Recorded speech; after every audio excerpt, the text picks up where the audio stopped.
પ્રવીણ રામ અને રાજુ કરપડા બંને ખેડૂતો મુદ્દે ખૂબ આક્રમક હોય છે। ખેડૂતોના મુદ્દે તેમણે આંદોલન કર્યું।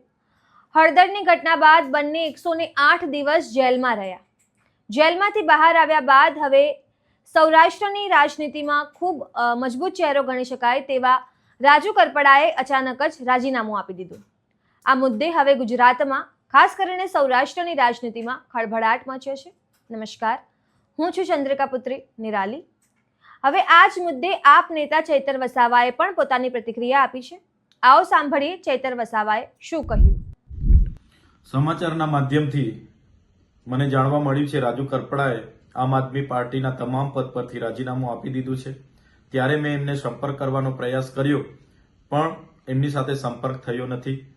હું જ્યાં સુધી રાજુભાઈને ઓળખું છું ત્યાં સુધી એ ખેડૂતોના મજબૂત નેતા છે। આમ આદમી પાર્ટીમાં રહીને ખેડૂતોના ન્યાય માટે અનેક લડતો એમણે લડી છે। એમાંની એક લડત બોટાદ કડદા પ્રથા નાબૂદ કરવા માટે એમણે હળદરમાં આંદોલન કર્યું। એ દરમિયાન એમને 100 દિવસથી પણ વધારે જેલમાં પણ રહેવું પડ્યું। ત્યારે આ ભાજપ સરકારની નીતિ રહી છે કોઈ પણ વિપક્ષના નેતાને ડરાવવાનું, ધમકાવવાનું, દબાવીને કઈ રીતના એમના તરફે લઈ જવું, કઈ રીતના આંદોલનને દબાવી દેવું, આંદોલનને તોડી દેવું, એ જ નીતિનો ઉપયોગ એમણે આ વખતે રાજુભાઈ કરપડા પર પણ કર્યો છે।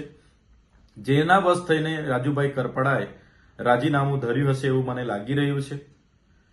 જે પ્રકારે આમ આદમી પાર્ટીએ પૂરા ગુજરાતમાં ખેડૂતોની સાથે રહીને જે લડત આખી ઊભી કરી છે, લડત આજે પણ આમ આદમી પાર્ટી લડે છે અને આવનારા દિવસોમાં પણ લડવા માટે આમ આદમી પાર્ટી કટિબદ્ધ છે।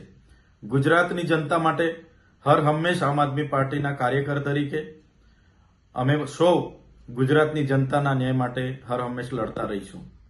તમે ચૈતર વસાવાની વાતથી કેટલા સહેમત છો, શું વિચારો છો, કમેન્ટ કરીને જણાવો। અત્યાર માટે બસ આટલું જ। ધન્યવાદ।